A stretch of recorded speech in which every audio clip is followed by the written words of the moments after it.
click, buy, deliver. With remote purchasing from the 2-time Motorcycle News Dealer of the Year, Colchester Kawasaki. Proud sponsors of Chasin the Racing. 3, 2, 1, and welcome back to Chasin the Racing episode 111, and quite fitting really. I love it. Yeah. Well, all three of us are giggling because this is totally staged. This should be actually episode 110, but because Brian McCormack is sitting opposite us, what is your race number? It is 111. Is that correct? Oh, 111. 111. As they say in Macau. Where did that come from? Sorry, carry on here, trying to be professionally.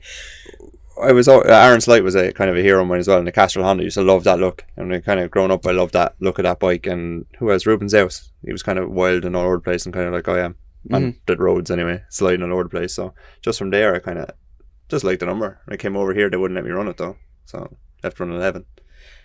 Right, hold on. What is there a number cap in BSB? Yeah, you're not allowed to run 3-digit numbers. Right, it's literally. Oh, right. It must be harder to see or something, even though you can't read half the fucking numbers out there. Don't worry about your language on here. Yeah.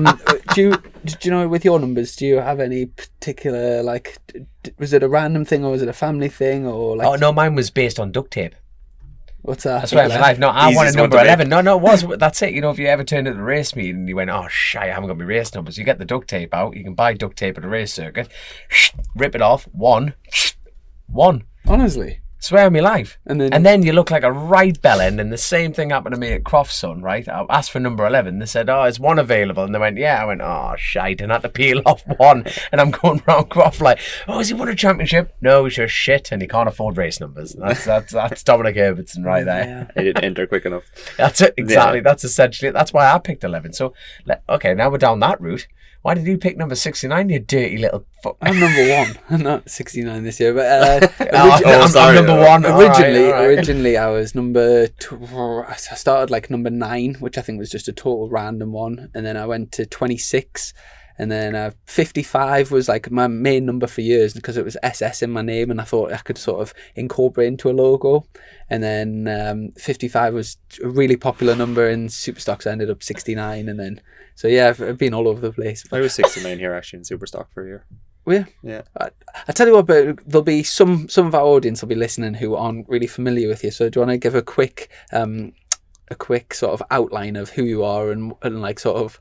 They don't want to know. Yeah. I'm Brian McCormack.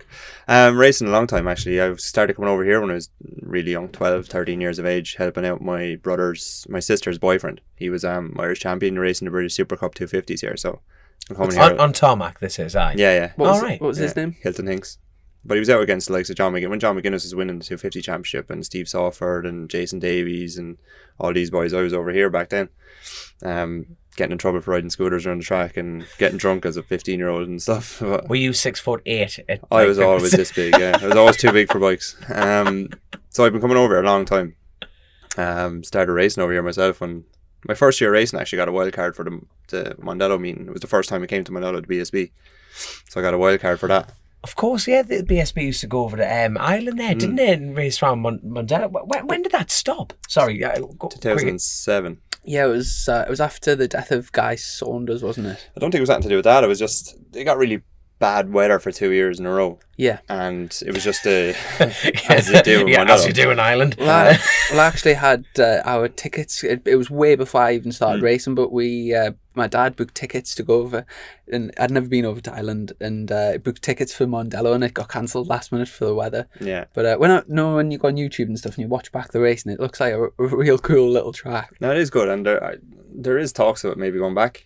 If Aston isn't going up next year, if Aston isn't on the calendar next year, the talk maybe be brilliant. I'd like to get a slap at some of these lads over there. Some are actually fucking no. On your own turf. Yeah, so trying to learn a track and go fast at the same time. But that was the first time I kind of dipped my toe into BSB. It was my first time it was my first year in short circuit racing, and a fella decided it would be a good idea. Oh, we'll get you a wild card for BSB. Like, that was great. This was your first experience on tarmac. Yeah. It was a BSB wildcard. I had done 4 club meetings at home and then straight around Mondello by any chance? Yeah. Around Mondello. So you had this is your 5th time ever on track on tarmac. At what age? I was 18, was I? 18. I remember like the likes of Jim Moody coming up to me in a track day 2 weeks beforehand, trying to like, "Oh, you show me around." I'm going, "Fuck, Jim Moody, like 3 laps and he's gone past me." You know what I mean? All these heroes coming up asking me to learn the track, and I was like, "I'm only racing fucking 3 weeks."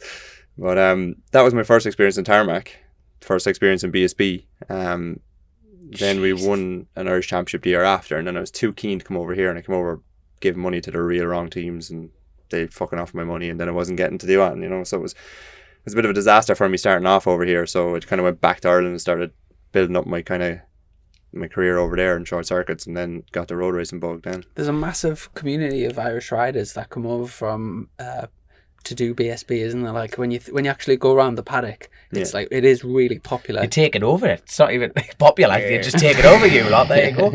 Secretly, yeah. What's the Secretly. What's the Irish scene like for racing? No, if you stay over there. What tracks have you got? Let's go off. How many tracks have you got? Just one down the south. Mondello was the only one in Ireland. Kirkestown, Bishop's Court, and a place called Agadowie that they don't really go to anymore. And Nuts Corner. There used to be 4 tracks up the north, and one track down south. And yet, like, let's be blunt. You know, when you talk about the BSB, you know, the front runners come from that stock. So it was immediately obvious to you that to go fast, you had to come to Angleterre. Yeah, we had to. Yeah. Just it cost so much money to come over here though as well, and to get a team to bring you over there, it was ridiculous money, like 60, 70 grand. And who was going to get that at 19, 20 years of age to come over here? Like, is that for sort of stock 600? That at the time, see, I was so big that I only spent 2 years on a 600 and went straight onto a big bike. Right. Really? So I went straight onto a GSXR 1000 and then started winning at home on that. And then I said, right, I need to go to England now. I was a bit too naive, really. I shouldn't have went so early. And then when I did kind of a couple of wild cards and had a good few kind of decent results, then I kind of got contact with a couple of teams. I won't mention names, but when I handed over the money to them, I got maybe 2 or 3 rounds and they fucked off with my money, basically. Really? So when I got all right, so I got about 30 grand together, like, and then handed over to people, and then... Was it not the time to name and shit? No, I'm kidding. 30 grand. Where the hell did he get 30 grand from? What do you do for a living prior to that? Porn star. Please tell me you're not lying. Please tell me you're not lying. We have a truck full of porn stars. No, it's a family business. A hardware store and a builder's providers. Right. And a fuel merchant. So basically I spent most of my time with a bag of coal on my back. Right. So like, obviously, are the family involved in motorcycles as well? Or no, were they? Hate no. bikes. Hate bikes. Obviously my sister was very involved in bike racing, going out with who she was with at the time. My brother was very big into bikes, but he was the reason why I wasn't allowed to get a bike. He had a crash off a road bike, ended up in hospital for 12 months. So then they were like, nah, you're not getting bikes. So I had to, as I was saying earlier, I had to go to the credit union, forge my dad's signature as a guarantor, and then arrived home with a KX125, and they're like, "Who's that?" I asked my friends, just leaving here in the shed. So that's how it kind of started. And then every year, because he had signed for guarantor on the loan, I just topped it up every year.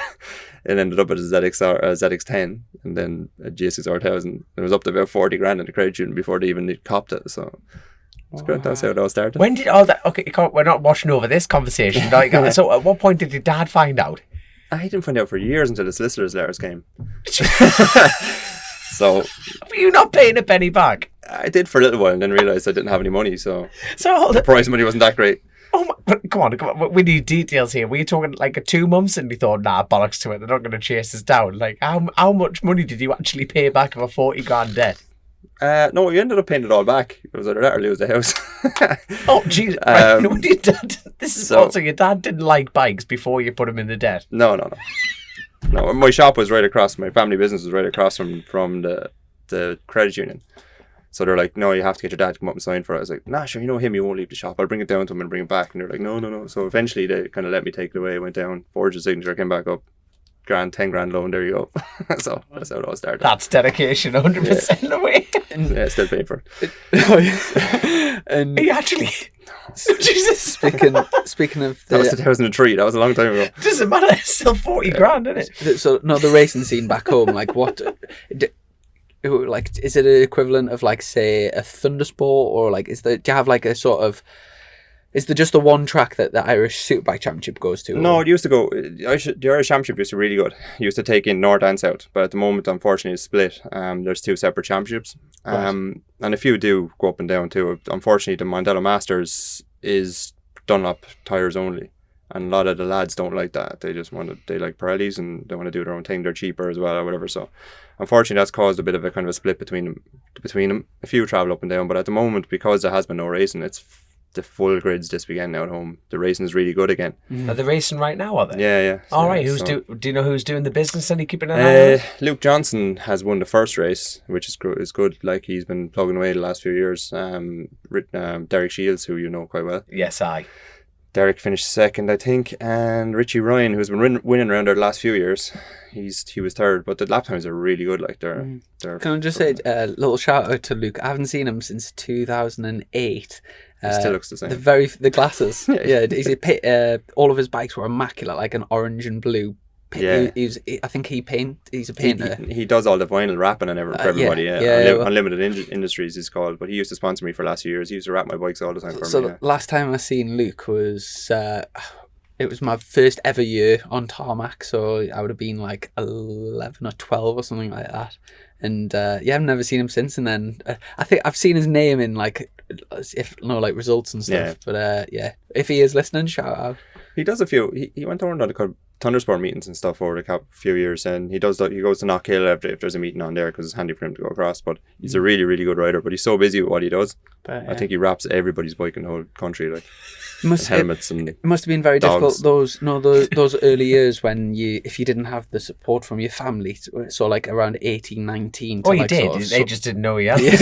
Just 40 grand back. Like, was it very much like you yourself and like maybe a few mates and like I was lucky enough to have a few lads who used to come and help me out, but I literally used to get on the ferry coming to a super stock meeting, and I'd be on my own, and I'd have enough money to get the ferry over, and then hope that someone would throw some money in my account to get home again. And he used to come. I remember coming to Mallory Park, and they wouldn't even let me in with my van because there was so much smoke when I pulled up. Garrett was like, "No, you're not coming in. Doesn't fit the criteria. You can't bring that in here." Like, I was like, "Why can't I? I'm driving on my own from Ireland."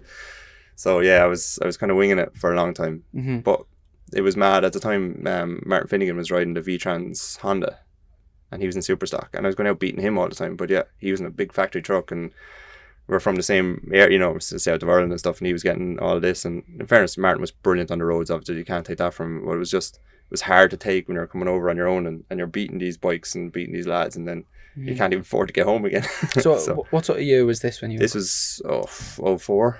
Right. When I started coming over, but it was tough. Like, it was tough, but it was enjoyable. It was good crack, yourself, and a few lads. If I do get a few lads coming with you, it's good laugh. Mm-hmm. We're just staying in the back of a van having a crack. But whenever he had the money, like, mm-hmm. were always chasing us then for about 2 or 3 weeks looking to get paid. Like, they gave me a credit card number that didn't exist. And from doing the short circuits, when was the sort of crossover with the genuine like real road racing? Did you plan on going to roads? No, never. It was only I always wanted to do the TT. I just had a kind of an interest in it. I always followed it and stuff. And is that because you're from Ireland? I'm like, with people more like I hear a lot of Irish lads, short circuit lads, and a lot of them do say to us that if I said I was going to the TT or the Northwest or the Ulster, they would get more support. Was that a similar case for you? Until the bubble was burst for me, as in short circuit wise, realizing, look, I'm not going to get a good ride here unless I bring loads of money, and I couldn't afford to do that. Like, to get a BSB ride at the time was 80-90 grand just to come, 6 or 7 to get a BSB ride. Holy crap, man. And I was like, that's never going to happen. So I said in some magazine somewhere that I always had interest to do the TT. So next thing, Paul Phillips is on the phone. Fancy coming over, so as a newcomer, we'll take you around. And at the time, I had a ride for MAR Kawasaki over here in Superbikes. Yeah, they couldn't get the bike to last on the track, so I didn't fancy going to the roads with that. So I pulled out that year. That was 2009. Pulled out the TT that year. But then I went straight to internationals. I only did one, I think, national road race. I went straight to the international roads. What national road race? Killeen. Right, aye. Yeah. They are just thinner the better. They straight didn't put you off. They are, no. I remember I got piss taken. Everybody was laughing at me like, "Oh yeah, short circuit rider coming up, hair gel wanker, hair gel racer coming in." And then we got on blitz all the fuckers. You know what I mean? So it was grand. Like, it was a good way to shut them up, I suppose. But straight from that then to the Northwest and TT. So it was kind of 2010 was the first time I went to the TT, but I'd never really planned to go down that road. I always thought like, oh, I'd love to come over here and make a career of this over here, but it was never going to happen. Like unless I robbed a bank or something. But, Keep signing your dad's name on the paper. yeah, well, that ran out pretty quick. Yeah. The best thing is we get a few listeners, like a younger audience, and they'll be going, is this credit union still thing going? You know, how do I do They this? used to throw money out the door back then. They don't do it now, unfortunately. We're still there. Yeah. And when you said you went straight into the internationals, are you talking like Northwest, Ulster? Northwest TT Ulster, yeah. And when did you first go over to Macau? 2013, I think. So quite early. Do you know, in terms of the international road races, like surely is Macau is classed in the same sort of circles, definitely. And is there any others that we've missed out? Did you ever go over and do the what's that European one called? Chimel and Froberg and all them. No, but you see, that's part of the International Road Racing Championship. It's separate now. What we class as like, the international scene. It's really the four meetings, isn't it? You've got the Northwest, the TT, the Ulster Grand Prix, which is I tell you what, you being a local lad from the native, now we're talking about the Ulster. What do you know? Anything? Nothing. Not allowed to say. What do you mean you're not allowed to say? You're allowed to. You know something. Go on, Brian. I'd say it's going to go ahead. Yeah, it is. I'd say it will go ahead next year. There's really good talks about it, and I've had a couple of phone calls about lads who are involved in the clubs and stuff. They're working on it behind the scenes, and they're working very hard to get it back. Like, brilliant. It sure has to come. Like, it's the best road race in the world. Like, you know what I mean? It's the best like mass start road race in the world. Like, it's just. That is. Do you know how? Look at this smile on my face. That is awesome news. Is that your favourite race of the year? Yeah, that and the TT. Yeah, the TT is just a different animal, though. You know what I mean? You're on your own. You're doing your own thing until Dom arrives in front of you. The friendship grew from there. Yeah. The best slipstream we ever got. But the Ulster it's just such a natural track. It's brilliant. If you took away the trees and put gravel traps there, it'd be brilliant. You know, sure, it used to be a Grand Prix track and cars. Formula 1 racing or whatever it was back in the day. So it's actually the mad thing is, arguably, is it not the safest road race out there? Now I'm using that very loosely. You know what I mean? It is because it's so fast as well. They do spread out and it's not as bunched up. Like the Northwest sometimes can get quite the slipstream and keeps people too close together as well and too bunched up. But even the way they build the roads and stuff, it's mad because, like, you know, the Northwest, if you come off, you're physically hitting a curb, then a footpath, then a fence, and then off the coastline you go. Now, when you go around the Ulster, they chamfer off all the curbs and everything. Now, don't get me wrong, there's trenches, but they've taken all the hedge line out. There's marshland, but you are actually galloping that much speed. If you drive round it, it really is the safest track there. The only thing that's going to really damage it's the sheer speed of the place. But as far as like circuit prep, it is the safest track out there. It is they've done the best they can. Like, they can only make it so safe, but a lot of ditches on the outside of the apex of the corners are gone. You know what I mean? Where a guy crashed the time, if that ditch was there, he would have been in bad shape. You know, at Ireland's Bend, was it? What I just going up over, and then it's like, because like last year, like it was like there's a cracking bit of footage, but it was Dean Harrison that went, and Keith Armour won loads of them. Like one bike bounced out in the middle of the track, but then Guy Martin the following year, didn't he? And it was just like boom, boom, boom, boom, boom, off he went. But it was like that is such great, mate. I can't even get my words out. That is great news that you know something. I know you can't go into detail, but you know that people are putting effort in to get it going. Yeah, no, they are definitely putting effort in. I've been talking to a couple of people who are involved in the club. There's a lot of stuff to be sorted out, as far as I know, but they're really working hard, and I think the government are going to help out as well, as far as I know. Just who I'm talking to are involved with people behind the scenes, so I'd love to see it back. It has to come back. Like, God, aye. What's been your biggest successes on the roads to date? National roads I've had like the likes of Skerries and Killane and places like Wallerstown. I've had a couple of podiums and a couple of wins, so they were good. But becoming the fastest ever paddy around the Isle of Man was a nice record. I took that unfortunately from Alan Bonner, who Finnigan had it for a long time. Martin Finnigan had it for a long time. So then it was Bonner and then me. Yeah, so I've had it now for a few years, obviously, since I haven't been back there. Is there not an award every year that's the fastest Irishman gets is it the Finnigan Award or something? Michael Dunlop calls himself an Irishman just to get that one. There's something in that, isn't there? Yeah. No, there is. There's a fastest Irishman thing as well. Yeah. So Michael, in fairness, has won that, I think, every year for the last 30 years. It would be, aye. Nah, Jesus. he's in fairness, sir. Like, who's going to take it off him at the moment? There's no one really. Yeah. But He's actually here. We haven't even mentioned we're recording this at Oulton Park on like the Saturday night. But Michael's here with the DC Racing. DC Racing, yeah, and he's going well as well. And he's flying, yeah. down in the 38, I think, yesterday, and in Superstock, a decent times that. Yeah. I tell you what, it is the deep end that mind. Because I tell you what's good about this format is normally if you don't qualify in like stock 1,000, there's about 55 entrants. Is that? Am I wrong or right there? Yeah, something like It's that. more, isn't it? Yeah. I think possibly even more. Now, normally, if you don't qualify, how many people can go on the grid?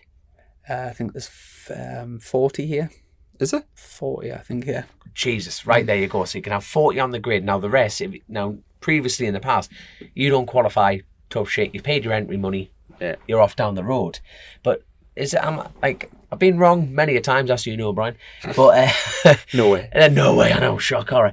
But is this the first time they've actually had like a last? Is it a last chance qualifier No, race? it used to be a really They used to do that, It yeah. used to They really used be to do that, popular. yeah. Do you know, I was looking at timesheets the other day from 2006, so it'll be like your sort of era. There used to be a national superstock. Punch it now, Brian. There used to be a national superstock, and then there was a cup. I was in. Yeah, I used to race. And there's like 50 in each one, so there's like 100 superstock bikes turned up. Like, do you know what we would say is superstock 1,000? Ah. So there's the national superstock, and then the cup. And you just think, I was looking through the names as well, and it's like there's so many names. And the funny thing is, there's so many names of like people that in the paddock, like mechanics and crew chiefs and stuff. It's like literally mad.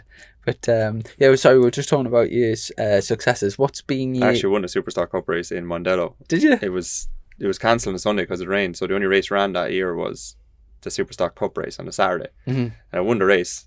First time on the podium in the BSB. Got up there shaking the champagne. Fucking thing wouldn't come off. Straight into my eye. Started bawling crying on television because I think I was weeping, like the cork went straight into my eye. So live on ITV or something it was at the time. Made an absolute tit of myself. That was my only win in BSB. Yeah. We're going to find that footage. Was that Like like a picture of it somewhere. That has to be somewhere. 2008, 2009. So. No, Grey skate looking. I'd say it was 2006. It was like Steve Brogan in the Superstock then. Yeah, I was on Q Motorsport Kawasaki, Mark Welch's bikes. Oh yes, I was yeah. running for him at the time. I remember Mark Walsh used to run a team. He was here for a while, but then he ran a thing in the CV, didn't he? Yeah. Over in like sort of grained. Yeah, I remember that. Is he still about these days? Don't know. I don't know. I'd like to see him. I think he is. He's floating around. He was at the TT last year with someone as well, was he? I think he's helping. Was he helping Maria Costello for a couple of years on the twin or something? I've seen his Sounds face about right. around anyway. Yeah. Kick around the place. Yeah. But I tell you what, you've perfectly brought that back to the TT. So it was a case of you always thought about going to the TT. You eventually got there. Did it live up to your expectations? Did you see yourself come back year after year after year? Yeah, definitely. Well, the first lap of my newcomers lap was on the Saturday. Was lash and rain and the fog you couldn't see in front of your number plate. Like, You're the only one smiling on the grid going, it's like being back at home, this man. you try to follow Milky Quail around and you can't see where you're going. But he was there was lads pulling off all over the place. You couldn't even see. You literally couldn't see in front of your bike. Like, it was ridiculous. Just staying on the white line in first gear the whole lap. When you got up the mountain, you couldn't see a thing. So as after that, I was like, fuck this, I'm going home. I just didn't like it. Who was your newcomers that year? Yourself, Hudson Kenna was there. right? Was that when he Can't went? remember. Was that when he went on the split bath bike, the Aprilia? Can't remember what he was riding in. It was 2010. Yeah, it was my first year.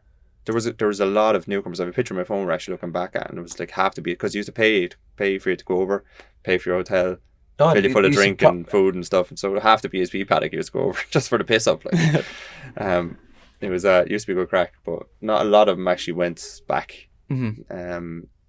Who was there? Stuart Easton was supposed to go. He didn't go. He was a newcomer that year. There was a few. There was about 20 of them were supposed to come, but I think only 5 in the end. Mm-hmm.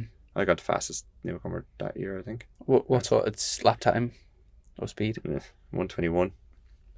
But back then it wasn't too bad. Like, it was That's okay. brilliant. Even now, like as a newcomer, that's very good. Yeah, I didn't make it past Ramsey for the first 4 nights. Why? Fuel tank. No, map sensor went the first night, so I used all my fuel basically in the first lap, in the first half a lap. I only had enough in for 1 lap, and it just guzzled itself. The second night, I crashed coming to Ramsey. Yeah, You've actually had a crash on there? Crashed at Waterworks 2.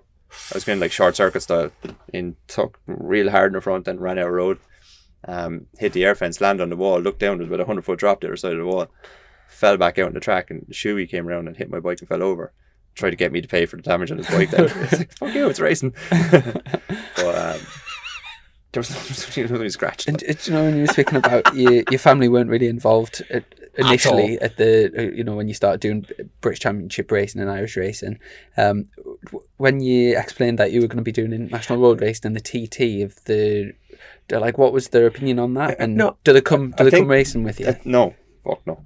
I think the less they knew, the better. They honestly didn't know too much about it, so it was good. Like, they were kind of sheltered from it. What point did they figure out what you were doing? This is the thing I'm trying to get over. You used to sneak off every weekend with your sister's boyfriend, go watch racing. Then eventually put it on the Never Never, got a loan, and then got some bikes. At what point did they figure out what you were doing? Like, I want to know, right? Did your dad absolutely like punch you in the face? I want to know, right? Where were you? What were you doing? What were you even wearing when you walked through the living room and your father found out what you were doing? It was kind of a process. I kind of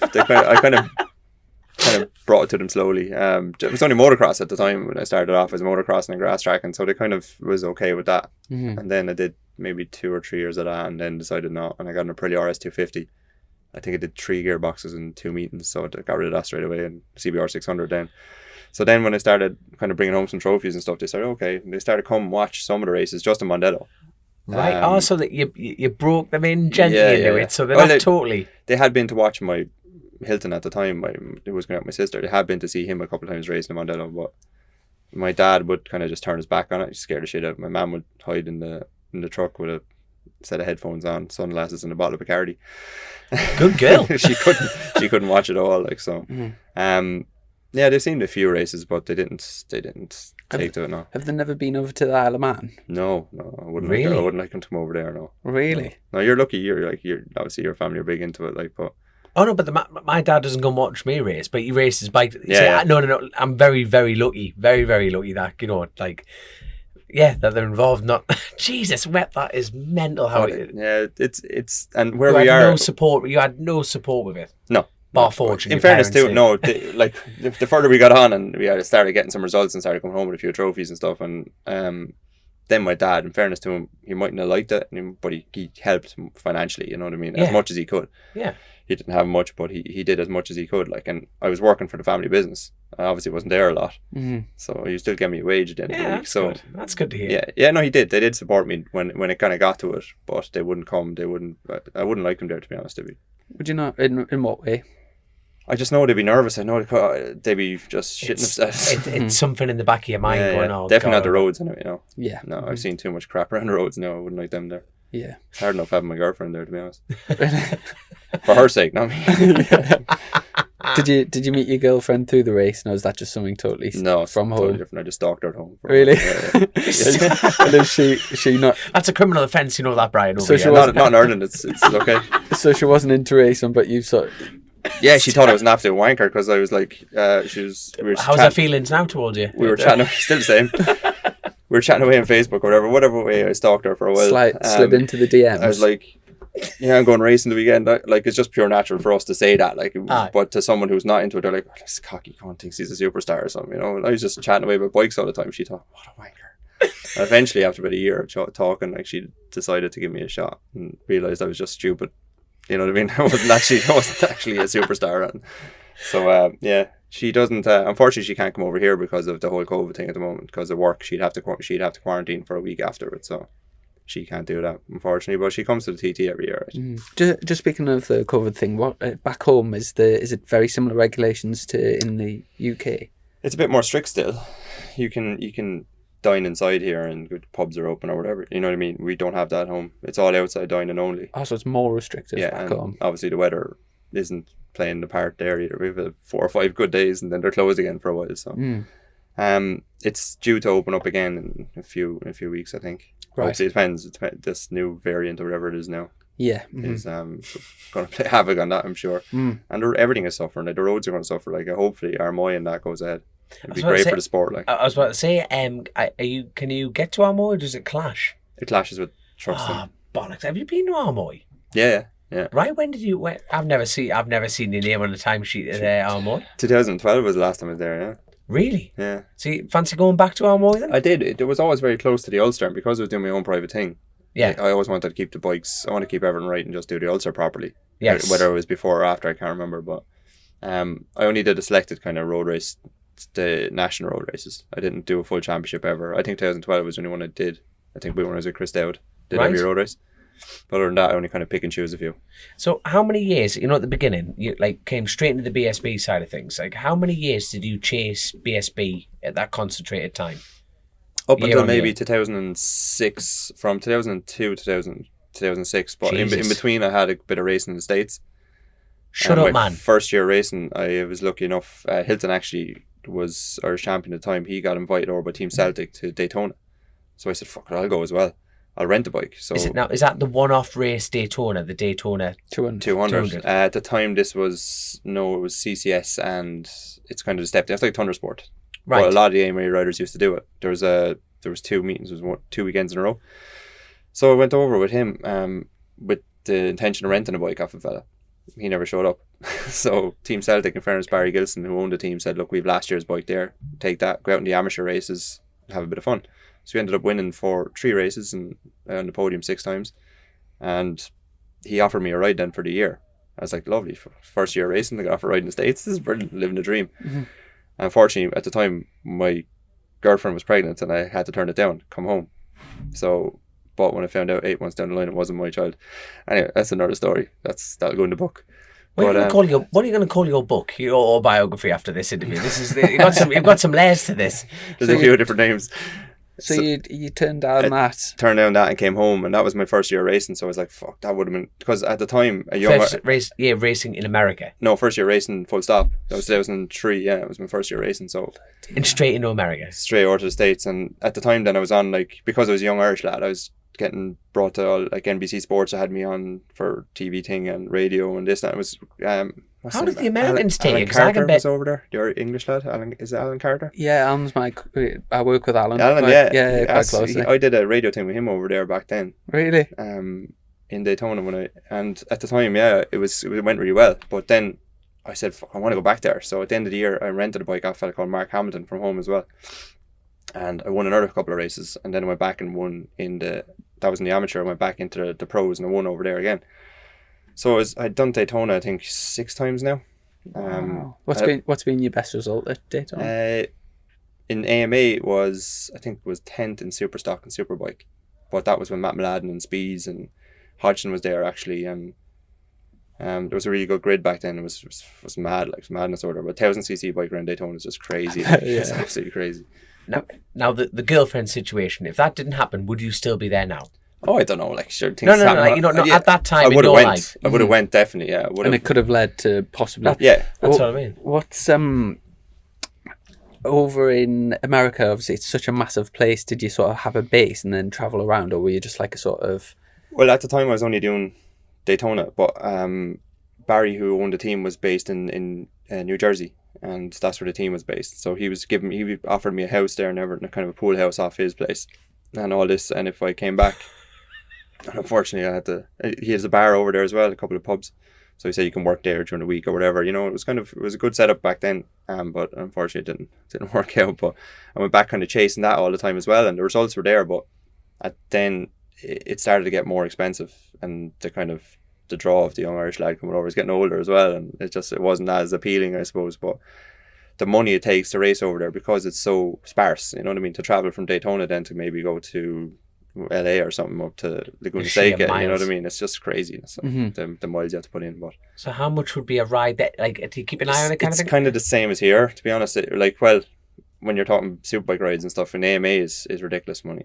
Really? It was when I was looking at it last. I haven't really talked to anyone over there recently, but go on then, give us a figure. It was the same kind of 80-90 grand kind of. Is that for AMA, like the superbike, to do a season? Or you super stock even, yeah. But the money is really good over there, to win back. In terms of prize money? The contingency money, if you're, especially Kawasaki have huge contingency money in the States. Yeah. And that's a lot of stock riders. It's just like a Kawasaki Cup over there. Right.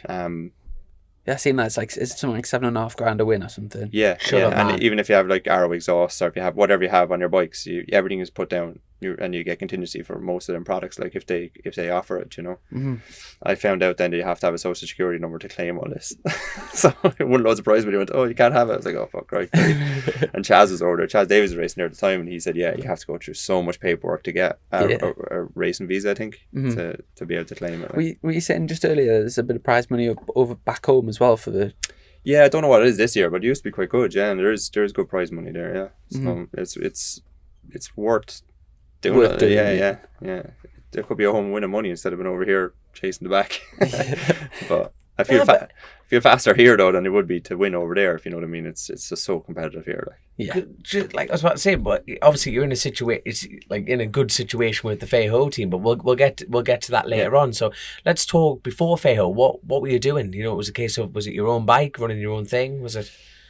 Yeah, I had do you remember in 2016 I was on the Hondas. We were kind of around the same kind of pace at the time as well. But the bike was getting old. Everyone was getting really old and tired, and I was like, the lads didn't actually want me to go to TD with that bike because we were after throwing so much spare parts at it for the last 3 years trying to keep it going.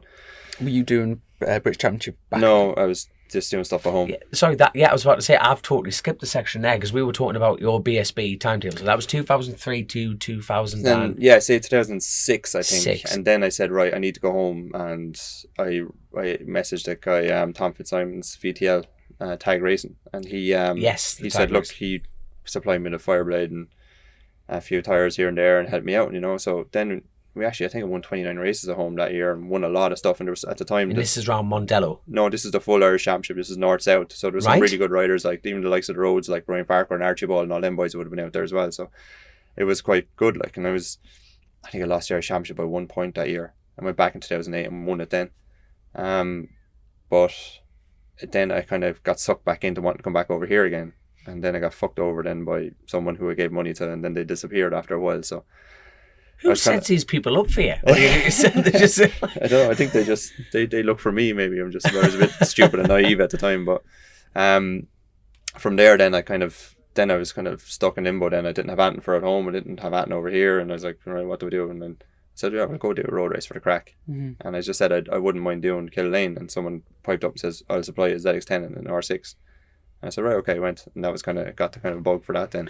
Do you know when you're saying about handing money over to a team and then they just disappearing? I don't understand how that can happen, but like in the paddock, because it's such a small place. You'd think that, you know what I mean? Like if you look at the entry list back then and process elimination, you know what I'm talking about. They're not here anymore. I tell you what though, Brian, if I lent a tenner off you, I think I'd pay you back straight away. I know, I'm surprised you're not just going in there. How tall are you? 6'2". 6'2", and you're not exactly a whippet. You're a big, strong, shoulders heavy lad. A slap off you would hurt, son. I'm surprised you didn't go chase the money back. We did. Unfortunately, the person I think left the country. He was gone to Russia or somewhere. So never to return. So look, it was just lesson learned. Unfortunately, there was another kick in the balls. Like that was in 2009. So I said 2010. Then I decided to just buy my own bike and just go back short circuit racing and do a few national roads and obviously the TT then, and then that kind of snowballed from there. Then 2011 wasn't good at TT. I was injured, dislocated my elbow 2 weeks before I went, cut the cast off and said, I'd be grand. Sure, I was at nothing, you know. Still did good. We still improved our lap times, but I couldn't finish a race. I couldn't do it. And you know, from starting off with 121 on your newcomer lap, are you around about the 130-ish at the moment? We're there 120. What am I? 8. Is it? Are you 128? that race you did in 29.6, you were pretty close on the road, weren't you? Because I remember you. Yeah. I think you switched in a pit stop and then you were back and forth. What were you about? I have 8th and 9th about that though. Go on. Here we go. Go on, get it out there. You want a bright yellow bike, weren't you? It was Husqvarna. It was a Husqvarna, like Husqvarna. On what is it? On One Race? Is that your? That was it. Yeah, on One Racing. Yeah. Explain that name. Is that your name? You know, when you say you're on a lap, you're on one. Like that was it. That was the whole. That was the whole concept of the team. I like it. We had to think of something like so. On one. No, before I went down the race, the BMW switchgear. Yeah. And the 4 yellow, blue, or whatever they are. Mm-hmm. You know, the one for change into rain or road mode or whatever. The button broke and was stuck in rain mode. So every lap down Sulby, it was 179 mile an hour. That's all the bike would do. 170, I think it was 178, 179. That was it. Every lap, and that's all I could do. My lap times were the same every single lap. I couldn't go any quicker because of like the bike, and I was trying so hard then to make it up in our but you can't really, like, you know what I mean? No, not around there. So what you're saying is the only reason Dom beat you was because Oh, you no, said rain. no. I'm just kidding. You didn't beat me. I didn't beat him. No, Oh, so you beat him in rain mode. I bet him on track. But was it you were slower lap speed? Is that right? Yeah. All right. Yeah, so I'm faster than them. Yeah. But you're closing in on that. Look at me soaking So this we- in going next year, son. Really, if you bike wasn't limited to 179. look, I can't say that. I don't know. You know what I mean? I'm just saying that I felt I could go quicker, and it was just frustrating. I felt like I was being held back, and I thought the fuel pump was gone or something. I didn't actually know what it was. Was that your best TT result? Yeah, I've had ninth is my best. I've had a couple of top 10, a couple of 10s and 11s, but that was my best result. I thought you finished 8th. Did I? No, Well, ninth. yeah, you were. I was 10th. 10th, and I was you were ninth. ahead. Yeah. I thought you ninth. were 8th. 'Cause No, I I'd was- take 8th. I was in I'm the battle giving with- you 8th. I was in the battle with Coward and Davy Todd, but when they caught each other, they kind of towed each other along, Aye, that's the and thing they kind of about pulled a that bit of a place. gap on us then, you know. But up to that, it was up to, I think got P7 on my pit board once, and he fell off the bike. I was like, senior TT, P7, out the back of my van. It's a great crack. But yeah, no. And from there, what's been the story with the whole Roadhouse Macau and like getting into BSB? Where did that all come from? Roadhouse, obviously, it's a bar out in Macau that it's an Irish fella owns it. So when we're out there, we just Mint bar. I'm not just Yeah, saying that's that though. It feels like home from home. Mint music, Yeah. mint food. It's just the whole crack. kind of get away with everything. Like, You 100% do, especially if you're one of you're laughing, aren't you? That's it. It's like a home from these lads, but it's like on the other side to where we it used live, to be. isn't it? The old one used to be on the other side. It used to be a small, really cool Really? small bar on that side. Yeah, it was, Bloody but it was hell. tiny. It was really small, but it was really good atmosphere there. It's Ah. all leathers everywhere, helmets. It was a pure bike bar, like. Right. But when he moved over to the other side, Taipei, is it? Yeah, Taipei. Something like that. Yeah. But saying that, you had a couple of years out from Macau, even though they were like your title sponsor for Yeah, I'd a met him few over. years. Obviously, I met him over there, and he started chatting to me, and I didn't know him before that, and so he said, "Oh, I'd like to help you out next year, or whatever." So we started off small, and then he kind of liked what we were doing, and kind of progressed from there. He's been like my main sponsor, and still is. And then just from we missed Macau a couple of years, to be Yeah. honest. Just with work, I couldn't. My family business, and during the winter was our busiest time, so I couldn't really take off 2 weeks to go over there. So when I did go back, then it was last year was my first year back. I last think. year back. Yeah, you Yeah. like a duck to water, son. You were like straight back at home on it. Yeah, so when I came back there, then I said, right, we'll kind of put in a big effort this year, just for the TT and the roads and stuff. And when it didn't happen, then the 6 rounds championship last year in the BSB, everybody was kind of sitting at home doing nothing. I said, I have to do something, So Yeah. I just broke the bank. I said, right, we'll go to we can afford to do 6 rounds. We can maybe stretch to that. And I want to do super stock. And Stuart Higgs said, we'll give you a bit of help if you do a super bike. You get a garage, you get this, you get that. And to be honest, the garage, and it's not a superstar thing. It's just so handy coming from home because I have to get a ferry over, set up everything, take down everything, try and get a ferry home back to work. So the garage meant a big thing to me, So all it was change the ECU and Loom and stuff, and I still rode my stocker. So from there, I just kind of got chatting with Faye, and Because that was like when you were racing last year in the BSB category. It was FHO Racing. Was that the first step into it? What happened was when my bike was going to Pete Hickman's to get built with the guys I bought ECU and Loom off him. That's how we kind of got chatting. Then I seen Faye was sponsoring him, and we chatted before. I know we're from Macau and whatever. So I seen her, and she said, "Where are you?" I said, "I'm in Pete's. Actually, I saw your name on his bike." And she said, "Oh, I'd like to help you." So we kind of she done a bit of a sponsorship thing for me last year. And helped me do the 6 rounds, and then from there we kind of just got even more friendly. And she says, I'd like to help you on the roads. We'll do something together. Maybe and then when obviously she took over the Smiths thing, and started up her own team, she wanted 2 riders at the roads. So that was the goal for this year. And when that didn't happen, and she says, look, I wanted to do super stock, but they said, we'll just put you on one of the super bikes from last year, and then just kind of build you up for the roads for next year. It can only make you faster. So we're very lucky to be here. Yeah, so it's kind of a dream come true to be full time BSB. No, but that's got to be intimidating in its own right, though. It's like the fact that you wanted to be in stock. In your own mind, you're thinking, let's push front at the stock. Yeah. But stepping straight into super bike, being honest to yourself, what were your expectations? Because first of all, what you did was outstanding. That is the full deep end of last year of motorsport. It really is. Last year when I was over here last year in the Stalker with all the nice stuff taken off it, basically. I was watching you out there on the super stock bikes and seeing what you could do lap times, and I was always floating around the 10th, 11th, 12th position on times, and without the traction controller ECU, I know my tyres were better, but that's what I was kind of gauging myself off of. Yes. But I couldn't do what you were doing, and it was really frustrating me. It was really hard going last year, and I didn't know a lot of the tracks either. I hadn't been here since 2008. Yeah. And at that, I ended up in the trees at Shell Hairpin. Yeah. So I came around and saw a P8 on my pit board at BSB, and I got really excited. I said, I can go faster. No, I can't. It's very quickly ran out of talent. But so I still learned the tracks last year. So it was very hard to learn the tracks and try and go fast straight away as well. Yeah. And I was probably about 2 stone heavier last year as well. So it didn't. So I'd say you're looking trim, like. You're looking trim, lad.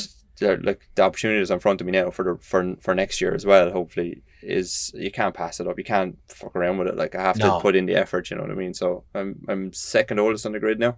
Yeah. Brooksy's the oldest. I'm second oldest, not by much. So but you don't look it. And losing the weight helps as well. There you go. I must have been a wicked fat bastard. Every time I see you, I say, geez, you lost more weight. I'm like, fuck it, how much more can they lose? In terms of the genuine road race, like the TT, the age that you can be competitive seems to it be a lot. You can have a much bigger career doing road racing. I think I'm faster now. If I had this opportunity 10 years ago on the roads, I don't think I would have took it properly. I wasn't mature enough to do it right. I think I would have spanked myself big time, whereas it's opposite in short circuits. I need to go backwards and lose the brain a bit, you know what I mean, and get back into that. It's like I think Michael Rutter and McGuinness will both be 50 next year, I think, won't they? And if the and they'll still be fast, like, you know what I mean? There's no denying that. Yeah, I'd be lucky if you got anywhere, Michael, like or John, like I'd be happy, because they're still so fast on the roads. Northwest TT, they're still the men, you know what I mean? I know there's going to be Hickey, Dean and a few other lads that are going to be at the front, I presume, but they're still going to be there, So speaking of your bike, did you say that it was the super bike from last year? Yeah, I'm on the S1000. Okay, but have you got the got the Magic Wings? The same bodywork, but it's a different bike. And how's the new bike? But if it's just the wings, then I guess it's a good comparison. It's last year's super bike, so you're no longer on a stock bike, really. At the moment. No, the bike is the best bike I've ever been on. I have to say it is. Right. Yeah. They did have their little struggles last year with them bikes. I'm not going fast enough to get them struggles yet. You know what I mean? I'm chipping away, but the bike is mega. Just everything around it is brilliant. To be honest, the infrastructure around it is more important nearly than the bike. The people you have around you, but. It's a great opportunity. It's a great team. Like Faye is after pumping some money in to do it properly, and she's out for a championship this year. And look, Pete was fourth today, was he? Yeah, he's closing in on that front group for a bit as well. Looked really good. He just had one little issue, and I think he could have challenged for the podium, and I'd say tomorrow he will. Unfortunately, Xavi is I think Xavi would have. He was seriously quick all year. Like we were out and did a bit out in Spain with him and stuff, and he's impressive. Like he's really impressive. And he's a really nice guy as well. Obviously, you know his new name, Paddy Forres, yeah. Paddy Forres. I like it. I'll tell you what, do you think, now, I've got to be so careful when I say this, is COVID played in your hands, in a way? Yeah. You know what I mean? Is that, but this situation... We were laughing at this, yeah. We were laughing at this last year because we said we wouldn't have had this opportunity. If that little 6-round championship didn't happen, I wouldn't have came over here and done that. I wouldn't have kind of got more friendly with Faye and the whole situation, and this wouldn't have happened. Yeah. So it did work out for me. But a lot of lads just sat at home not doing that and didn't take the chance to do it. And so we said, myself and John Dunn, who looks after me, we said, look, we chance it. It's going to break the bank, but fuck it, we'll go. We'll have the crack anyway, you know what I mean? We're having the crack, all right. Yeah. The whole paddock's come to my truck every night for Jack Daniels and Coke. It's like the party bus down there, but good stuff. I'm obviously not drinking, but so it's improving me big time, hugely. Yeah, this is the interesting. You have thing. to see where Dean is and where Pete is, and it's coming from here. You know what I mean? With the minute Dean went to BSB, he shot up. You know what I mean? And it's, you're at a higher level than me at it, but the commitment here, and you dial that back 10% when you go to the roads, and you're so you're so dialed in with your bike. You've done so much track time, so much bike time that it has to help. Like. Is that how you sort of see it in terms of like you're willing to take a few more risks here, but then you kind of find the limits and just dial up like. Yeah. Do you roll it back 10%? No. When people say that, but I think it's interesting how you just said. You know what I mean? You just openly, accidentally just said you wind it back 10%. But do you do that? I think what I mean by that is I'm not. When you're at the limit here is literally crashing every corner to be fast. Yeah. You know what I mean? And when you do, obviously you're going to dial that back a little bit. You're not going to be going into every corner of TT scratching. You know what I mean? Or hanging it out that much like. Mm-hmm. Maybe you do. I can do it anyway. But if I'm in that position where I'm that confident that I could, it's really weird though. I actually feel like I take more chances on the roads than I do on the tracks, and that's where I'm at the moment. I'm struggling with that. I'm more nervous on the grid here than I would be at a TT. Really, I could not agree. Like, I'm not obviously a BSB, it's but you're really under the. I think TT you're off. You think you're off on your own, and you're doing your own thing. The throttle goes both ways, and you're on your own until you meet Dom. And then the throttle is full on. Just get by him. And then here you're just so under the microscope. Everything is like, you can't get away with anything. And I'm not used to telemetry or anything either. I come in, all my bullshit stories are gone out the window. So it's just like that's a lap time, figure it out. 100% throttle. You're at 26% throttle through here, and then you're sawing at it for the whole straight. Like it's like, no, I can't get away with that in here. So that'll only make you better as well as like understanding. Yeah. Mm-hmm. Like if I'm lucky enough, and hopefully I will be, to be with that team next year, to go with that infrastructure and them bikes, them people, and then to have the fastest man as your teammate. You know what I mean? It's a dream opportunity. What's your expectations? No, what do you want? Like, you know what I mean? You're a realistic man, and that's what we love about you. And you're only getting faster every time you get on a bike. That is just perfectly clear to see. But what do you want out of 2022? You know, where you're doing 28 at the moment. But 2 years, so you've had 2 years of this, and you're developing, you're getting stronger, you're getting faster. I don't chase the actual lap time. Doesn't mean much to me. To position it, I'd rather be inside that top 5. Yeah, top 5. If I had to do it, doing 130s or 131s, you know what I mean. If you're consistently doing them, you're going to be somewhere thereabouts. Like, because that's the realistic side of it. They're getting the top 5 at the TT, especially in the senior and stuff. You need to be banging out 131s, don't you? Yeah. At that. I remember I finished 11th in the super stock, and I didn't get a silver replica. I was like, the pace is so fast. Like, it is just mind blowing. What's your favourite section at the TT? The pub after the race. Couldn't agree more. No, there's not a part I don't like actually. My favourite part, I think my favourite part is down through the 13. No, not the 13. Sorry, McGuinness is down through that section, and the top big arrow. I love that. I really love it. It's like the places then where a bigger chap, it helps as well. The likes of quarry bends and stuff, like I can keep the throttle pinned and muscle the bike around, whereas these smaller lads struggle, they're rolling the throttle and stuff. So that's the one place actually being big helps. So the TT, like, but no, I like every part of the track, to be honest. Come on, what about the Nook? Oh fuck! Sorry. That is the worst part of the TT course ever. I don't even think of it. That's the thing. I don't even think of it. It's just you have to do it. And that's it. Shite. It is total shite. You've got 37 miles off the world's best track, and they just had this squiggly little bit that no one gets a knee down. It's greasy, horrible. Yeah. It's shite, and you just think you will look like the biggest bell end if you crash in that little bit. It's this insular little shite, isn't it? And then you just squiggle through, and then you fire off again. And do you have a particular favourite British Championship or track? Yeah. Before this weekend, I would have said Oldham. I really enjoy riding here, but I don't like. If you could go around and do 139s and 140s all day, I'd love the place. Like, but to push on that extra bit, I'm reverting back to road race habits. Like, I'm not getting off the bike. I'm not picking the bike up early, and then again, I've been on Dunlops for so long that I'm struggling with the Pirellis a little bit. Like picking the bike up and turning the bike with the rear instead of staying on the side of the tyre with the Dunlops, where you get really good feel. But it's just them little things. Like, I'm not far away. It was like in the race today we're doing 38s consistently. Like, if I can get down to 37s consistently for the race tomorrow, I'll be happy. But I love this place. I do love Truxton. I'm looking forward to going there. I knew we're stupid where it's real fast. I just tend to like most of the road races love Truxton. Yeah. If I'm a good fast bike, I will enjoy it. So are you going to be back on Dunlops at the TT? Yeah. So there's no, all right, straight up. I thought, a couple of years on Pirellis, the Metzler route might have been something No, quite I can't say interesting. I can't say I'm bad about them. They're just different. You know, Oh, no, it's no, just, no, I totally but agree. It's just, I want that continuity when I go back to TT. I don't want to go learning the tyre as well as a new bike. You know what I mean? I don't want to go, I'm not going to do it for fucking ever. Like, I want to stop at some stage. So I'm not going to keep chasing things and shit. Like, I went to order Bridgestones for 2 years, and actually they worked really well, but they were always that little bit off. You know what I mean? So I went, no, go back to what you know. Even though you're probably getting a better deal, there's no point in being backwards. You know what I mean? I want to. Now, so you did just say, like, one day you want to say, what's your limit then? Like, this is a proper burning question that we haven't actually asked many guests. It's a bit like, at what point do you think, you know what, there's me line in the sand?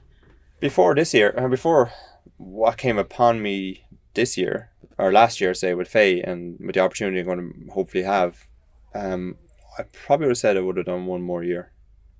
Because there is no rides out there. You know yourself. You're not going to get a Paget's ride. You're not going to get a Honda ride. You're not.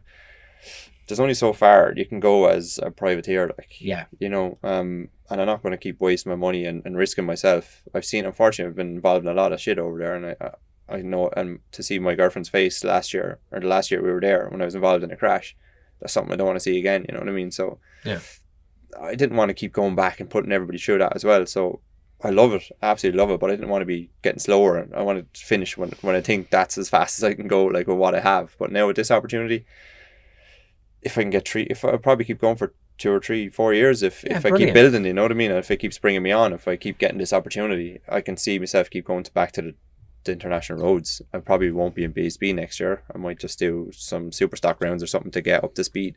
Right. I couldn't see myself having the motivation to come in here for a full season again, like. Right. Right. And do the international roads. Yes. Yes, it's one thing of another, because obviously the last couple of years. But you have to do a few rounds to get yourself back into it again. You know what I mean? So there's a long gap between when the season stops to when we go to the TT next year. So I have to do something in between as well. So. And when you go back to the TT, do you ride like a full stable of bikes? Do you have a twin and a 600, or do you just go on the big bike? The size of me and a twin? Are you joking? It work, man. It work. I rode on once, and I swear to God, there was a hinge in the middle of it. I was bending the thing going around the track. It was horrible. What sort of weight are you? I am now 15.8. I was 17 at one stage at TT. Really? I saw a picture of myself on the grid at 17. And I was like, honest to God, it was terrible. Curry used to be 24, didn't he? So yeah. Did you get a band in or something? That's what Curry did, didn't he? You got a gastric band. I just stopped being fucking lazy. I wish I trained like this when I was your age.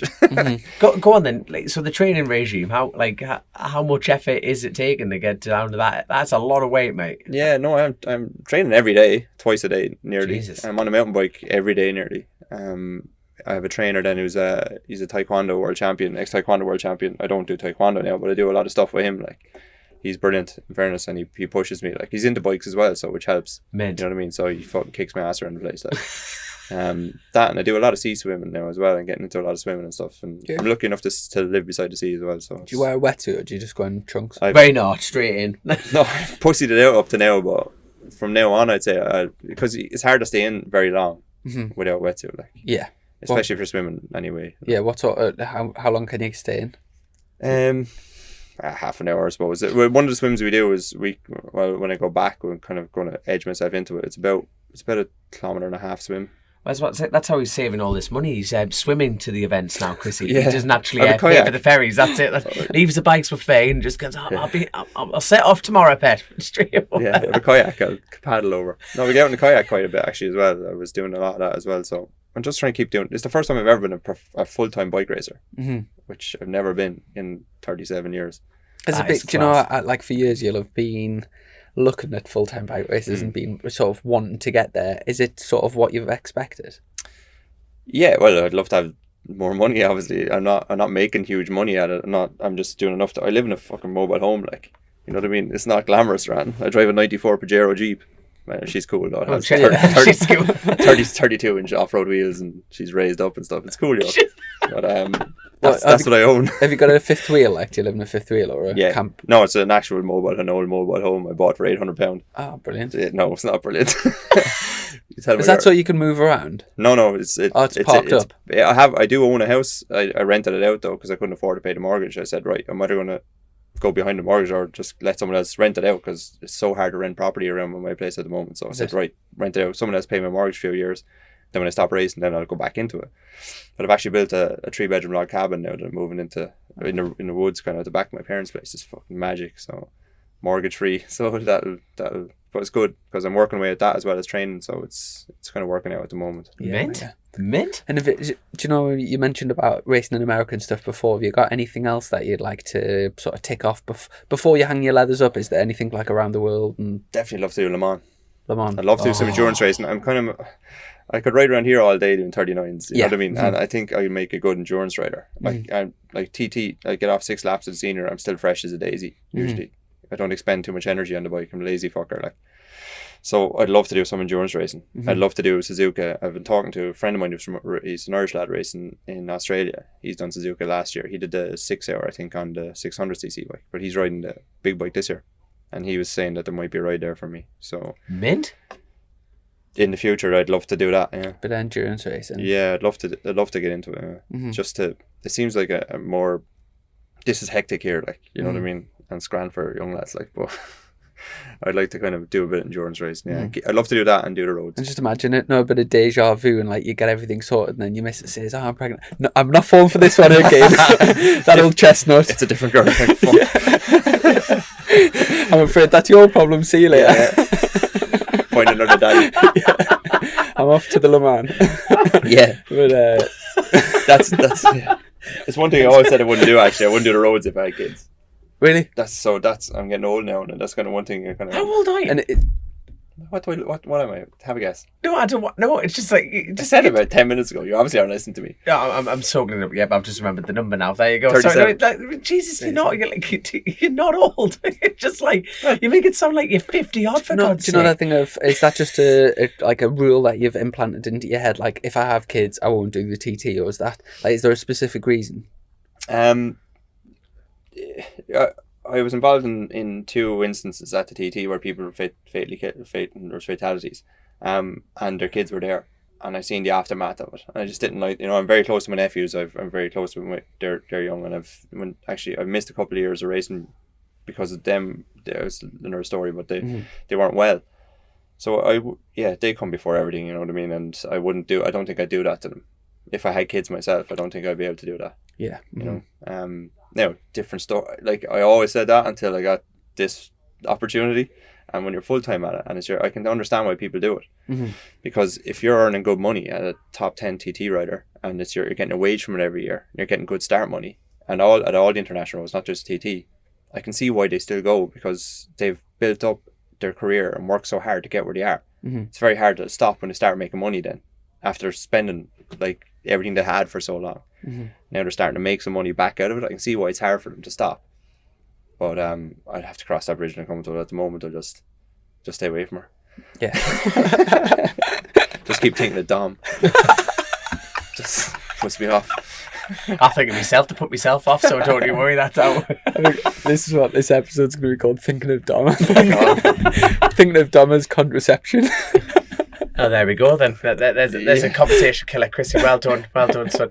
But I'll tell you what, though, it sounds like you're not giving up anytime soon, which is brilliant. You keep saying you're old, but you're not old, and you're not giving up anytime soon. No, I feel better now than I did 10 years ago, which is good. Like, you know, I feel physically better, but the hunger and the commitment for this level is another thing again. You know what I mean? That if I was 37, I was doing this for the last 10 years, like Brooks, or you know what I mean. If I was at that level for that long, then that's okay. It's hard to go back to that though. I'm finding it very hard to switch that back from being on the roads where, you know, in the national roads where you're not dragging the front brake into an apex, you're not like on the edge of the tire ever, you know what I mean? I have a lot of bad habits that I can't get out of here, and I keep reverting back to them. You know, when you're not going out there thinking, you don't want to go out there thinking about what you're doing all the time. You want to just naturally do it. Yeah. And at the moment, I'm reverting back to old habits all the time, and it's killing me. Now, I've Lewis, who's involved with us now, he's kind of crew chief for my teammate on the super stock bike, but he's kind of helped me out now a bit as well. It's actually working really well at the moment, so hopefully we can progress a little bit with that. But I'm finding that really hard to get that commitment, like you know that kind of crash every corner kind of commitment, like. Yeah. And the Pirellis don't seem to work unless you really get them squashing, like, you know, and really get them pushed to front, like. So just to get back into that I'm finding that hard. How are you finding the new SX tires as well? Yeah, good. I didn't use them much in testing, to be honest. So when I did use one in Silverstone. We did quite well in Silverstone in the test. I think most of the teams are using those as race tyres now as well, aren't they? Came in after full race distance. And one Lewis was saying in Le Mans 24, they used one of them for a full stint. Wow. It was perfect. Mm. So it seems to be working really well at high temperatures, but Yeah. wasn't like in FP. Well, it was FP2, but it got split into two sessions last night. I think it was once the track temperature dropped. I think it was. There's no grip. There wasn't the problem with that as well. I stayed on the same tire, and when I came in and went back out, and another heat cycle, it was really bad. Yeah, but no, it seems to be working quite well everywhere. I only used it once. I said in Silverstone. I think I used it in Donington once, and it does make a difference. Yeah, I'm really finding that good. I was struggling with the zero for a while. Yeah. Just a quick one just came into my head. The last episode we did, or there'll be two now, we did with Andy Hayes, who runs Scarborough. Has that ever been on your radar to go over to Oliver's Mount? I've been asked to go there a couple of times. It always seemed to be, because I did short circuits at home as well, it always seemed to kind of, it didn't really suit me. It's not somewhere I had ever a big urge to go to for some reason. I don't know why. I heard the crack is really good there. I might go for the party, alright, but I don't know about the racing. I don't know, like somewhere I would like to go. Maybe I've maybe done a deal today to ride a Super Twin next year for the roads. So See, I mentioned that earlier and you were laughing, but the hinge. now you've been losing your weight. Yeah. No, it's just something that popped up today that I'd be very grateful if it does come off. I might go do something like that on the Twin just to get somewhere else to go, and get a bit of miles on it. Yeah. Because I don't know what way the roads are going to happen at home next year. It's all up in the air at the moment. So there's only a few that are really committing to do it. Just especially down south, they're finding it very hard to get the money to do it. So yeah, I wouldn't never say no to it. Nobody really knows what's I think. A few months ago, I think everyone was really positive about the future in terms of like the way things were going with COVID. Yeah. But And then a month. just recently, everything was supposed to be opening like almost a month ago, and everything was set, and like with the European Championships and all of that, and big crowds getting back. But I really do feel really sorry for BSB, because I feel like it must be difficult, say, for Stuart, who's planned everything out. He's delayed the whole season to fit in with like the government schedule, and then it just really feels like BSB has been massively hard done by. Yeah, when this round's been limited to 4,000, and next week at 2 weeks time at Knockhill's 1,000. Yet the week after, the British Grand Prix got 140,000. Goodwood Festival Speed's open, that's well over 100,000. Same sort of week, Wembley's got 60,000. All crammed into one. And you think, and we've been given 1,000 in an outdoor area, and it's shite, mate. We're such a but for the series, and when you think of all the sponsorship and all the hard work and effort that goes into it, it's all we could whinge about it all night, but I'm trying to think of the word, it's the unfairness of it. We could have started the championship 2 months ago or a month ago and run at this if that was going to be the case. But we were told and Stuart, in fairness, was told this. So we said, right, we'll hold back and we'll do it properly. We'll do it and he made the right call. He did make the right call. In fairness, he did, and it's really unfair the way he's been treated. And he said to us to fight it. The riders have to step up as well and start putting it out there on social media that how much of a disgrace it is. And we should start doing a bit more about it, maybe. I mean, I think it was last week or the week before, there was a rock concert. There was a concert at Donington with like 10,000. The Download Festival. Yeah, and you're thinking, come on, like, are you? They almost stay away from each other. Though. They weren't doing anything at a racetrack as well. Do you know what I mean? Everywhere, it's almost like it's like someone is like taking the mick, really, isn't it? But it's the same thing. It's always been the same. Bike racing, it's dangerous.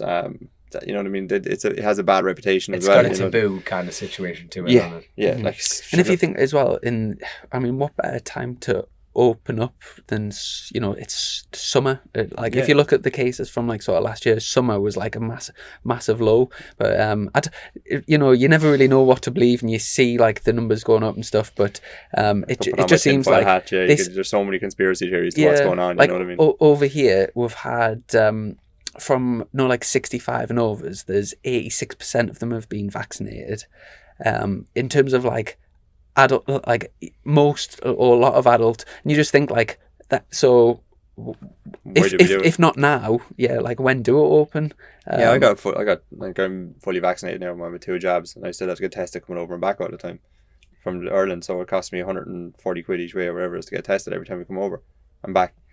So what was the point in getting the jab? You can't actually move, it doesn't. You know what I mean? It doesn't make any difference to me. But yeah, look, hopefully it'll all... Literally everything fingers crossed for things to we've been talking about this so long now, but for things to start return, Look, we're lucky. I think it's been 2 years since we started talking about this, to be fair, because we're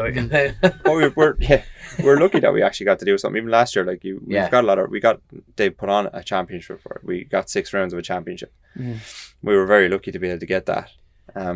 They couldn't do that again. No one could sustain that without spectators. That's who brings the money into the championship. You know what I mean? Sponsors aren't going to pay if they're not going to see any spectators looking at the product. You know what I mean? So he's done a very good job stewarding his team. So hopefully he gets a bit of help out of it. Like, we'll see. We'll definitely see. Also, just quick. Obviously, it's Saturday evening before the first, on the first round, and Dom's racing. You've had your first race in British Supersport today. How? Is that your first race? You're a little virgin. No. I've done stock 1000 before, qualified for that, and then did another round. But every time you come here, it's definitely fuck the armbands off and go swimming in the deep end. It's phenomenal. But no, you like you're right. You do almost fall back into them patterns, and you just. No, it was nice to hear that from you, because you just think, right, it's identifying a problem, if you know what I mean. Just kind of, you have to change your mindset and adjust that. So I'm not going to sleep a wink tonight. Cheers for that, Brian. I'll be like, I'm going right, if I do this, do that. But no, it is a fantastic meeting. It's I would love to be able to do it. I can't afford to do it, because at the end of the day, the control tires and the control fuel thing, it annihilates. It's hard. It does annihilate us, but it makes the championship what it is. You can't change that. You can see why it's done. Yeah, I can exactly see why this series is so successful, because it is a controlled series. But for people like myself, it's something that I would love to do. It's just the financial side of it, and that's it is what it is, isn't it? You can't. When you think of the sort of control tire thing, before there was control tires, teams were spending like 300 grand a year on. That's what it's actually more expensive when it's open rules. It wasn't fair. Like, people were getting like special tires. Like, when Michelin there was only 2 riders on Michelin's, like, you know what I mean, and they were getting tires made to suit every track. Mm-hmm. Oh God, don't get me wrong, I can understand your point fully. You know what I mean? Like, Control Series has brought the cost down, but it's also raised it. From it doesn't which side of the fence you're on. Mm-hmm. He's done a cracking job. That's the truth of it. But racing a British Championship is just expensive. Racing's expensive. Period. You know what I mean? It is obscenely expensive. But no, it's something I would love to keep coming to. But I'm fully aware that I'm not a hair gel wanker, you know what I mean? And a hair gel wanker, you have to be fast to be one of those, and I'm not. No, but so, you've fairly got stuck in so far this weekend, and you've held a real good account of yourself, haven't you? 13th in class, so it's qualified, and I'm over the moon. I just want to keep going now. That's on Counting Racing. Yeah, Counting City. He's good, isn't he? He is good. Plugging the name there. Yeah, so no, Fran's bike there, and Neil's been working. Even Jan there, she's been grafting her ass off, and Lauren and everyone absolutely howling in at the bit. But I've absolutely loved it. I really have, and I've got a lot to learn. And there's so much going on in this track. I found it when I went to Silverstone, actually, because there's a lot less going on there, corner wise and stuff, that I could get out of the habits easier because there was less to do. You know what I mean? So I did really well there, and I was doing what I should do. But I went to a track like this where there's so much I was thinking about, and just reverting back, as you're saying, just going back to my bad habits. Yeah, it's a pain in the ass. It's really frustrating. But like, I have Tommy Hill in my garage, who Tommy speaks for himself, you know what I mean? So he's out spotting me, and now and then when he can, and he's giving me advice. I couldn't have better people, you know what I mean? And then obviously Pete, he just talk away, so he tells me out, and I want to know, you know. So I have some really good people. Peter Clifford, who you had in here a while ago. Yeah, like Pete, good lad. Yeah. Lewis, who's with me now, John Dunn, and my mechanic Steve. Like, everybody's working so well. I'm just a weak point at the moment, but not that I'm. It's not an excuse. I'm not making excuses. Just I know I should. I know I could be better. It's just trying to tell my brain, my hand to do the same thing. You know And what I it'll mean? come, and it is coming. You're getting faster though. You know, you're not going backwards, son. No. Every session we've gone forward, which is Exactly. a big thing. And if I can keep doing that all year, and we're going to have some good tracks. Like at Donington last year, when the last rain and free practice, I came around and saw P5 on my pit board. I said, oh yeah, This is more like it. So this is good. So we have a few wet meetings, and we might surprise a few people. But if I can challenge for a couple of points here and there, that'd be a big thing for me. You know. And I guess the main goal is to, in preparation for the next time you do TT. Yeah, well, not just Northwest TT and Ulster. It's going to be a full, and Macau. It's going to be a full whack at the roads. That's just get it done. I think we can. As I said, be inside the top 5 in all of them. I'd be very happy. We've been inside the top 5 at the Ulster, top 8s, kind of 10s at the Northwest. I haven't been there since 2012. Mm-hmm. I think 2012 was last time at the Northwest. So I think we're back like a newcomer there again. But TT definitely top 5. Mint. That's the game. Sure, if we can do a bit better, even better. Mm-hmm. Get it done, lad. Get it done. Before we wrap things up, have you got any? Do you sell any merchandise, or have you got like your social media plugs, websites, that sort of thing? I just look just Instagram at BMac Racing. That's kind of it. I don't really merchandise at the moment. I had a kind of something sorted, but with no roads going on for me, Aye. like no one really knows me over here, like so. They do now. Yeah, that's They good just to hear. don't trust you with a checkbook. That's Yeah, don't give me your credit union book. No, I'm grateful actually for all the support I'm getting over here. Like it's been great because you are kind of on the unknown and no one knows you, and even riders have given me a lot of respect. Well, maybe not Dan Linfoot since he put me in grass today, but That means he likes you. That was a terrible move. Like. yeah, Dan is a lot better than where he was as well. You know, he knows he shouldn't. I know he shouldn't be dicing with me at the back, like, you know what I mean. So There's a race winner around here, isn't he? Yeah. Not long ago, I think he won. So here. like he's a serious talented rider that shouldn't be where he was. So I don't hold that in bad against him. I was in his way. Like I guess it's kind of like a bit of a compliment, really, for you, isn't it? Like that you. I was that. In fairness, he said to me, he said you were really strong in the brakes, and I wasn't going to make it unless I didn't think I was going to make it, and then you kind of stuck in there. So he said, so like to be kind of in with them lads and to be passing the factory Hondas, which is nice. If you can do that again tomorrow, it would be good. And be up there. Yeah, like there was a threesome in front of me that I think I could have ran with, and that was 16, 17, 18, so if I can get near them tomorrow, that'll be good. Feeling good on the bike. I've no excuses about anything. Like I can't come in and say to the lads, Lewis or whatever, blame anything on the bike. I'm like, oh, no, it's me. It's the soft squidgy thing sitting on top of it is the problem. It's not the bike, like. So I've no excuses. It's just me. So in fairness to Faye, Roadhouse, everybody that's helping out, they're not putting any pressure on me. They just want to see me go forward. Like I don't want to be wrecking bikes every weekend either. Like Yeah, sure. I had a crash at Donington, and I was the first person to crash in the team. I was like, fuck it. I was watching on that corner actually. Yeah. And I was looking at the data all day, and I was like, myself and Pete, I was comparing to him obviously, and he was a couple of seconds ahead of me, but it was the places where I was trying to like get better where in them places, and I just tried too hard. It's just frustrating, but Xavi really had a big one yesterday now, so look, hopefully his hand is okay, but my crash was very minor. It was only a little slide off, so there was not much damage. Where did Javi go down? Coming out of Shell Hairpin. High side. He had a big Mark Marquez type high side, yeah. So he's feeling a bit sore. He's done his skate fight, hasn't he? So he missed today. He doesn't know if it's broke or not. He's going home to Spain tomorrow to see a specialist because they x-rayed it, I think, but they can't tell what's wrong or something. I don't know, but he's hopefully it's not broken. Hopefully back for knockhill, because in testing he was really fast in knockhill as well. So, he came past me.